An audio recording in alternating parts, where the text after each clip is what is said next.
நியாயமான கேள்விகளை கேட்கும் பொழுது அதை ஏற்றுக்கொள்ளும் மனப்பக்குவத்தை ஆண்டவனை கொடுத்துருக்கான்.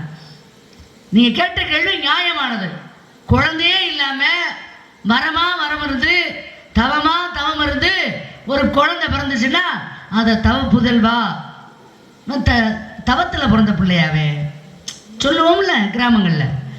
ஆனால் எனக்கு முன்னாடி 9 பேர் பிறந்திருக்காங்களே, அதுக்கப்புறம் தானே 10வது நான் பிறந்தேன், என்னை எப்படி தவ புதல்வன் சொல்ற அப்படின்னு நீங்க கேட்குறீங்க.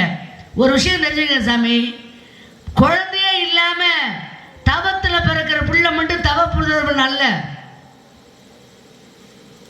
வள்ளுவர் ரொம்ப அழகா சொல்வாரு, ஈன்ற பொழுதின் பெரிதுவக்கும் தன் மகனை சான்றோன் என கேட்ட தாய். ஒரு குழந்தைய பெற்றெடுக்கிறதுக்கு ஒரு தாய் என்ன பண்றானா, இறந்து பிறக்கிறானா. அதனாலதான் பிரசவம் அப்படின்னாங்க அந்த அதுக்கு பேரு. அந்த குழந்தை பிறந்து குழந்தையினுடைய சத்தத்தை கேட்ட உடனே அவ்வளவு நேரம் அவ பட்ட அந்த வலியெல்லாம் மறந்து மகிழ்ச்சி அடைகிறாளாம் தாய்.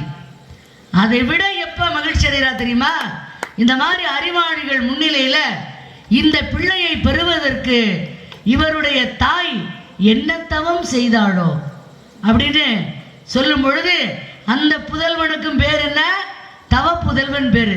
இதுல இருந்து நான் உங்களுக்கு என்ன கொடுக்கிற விஷயம்னா, பிரம்ம புராணத்துல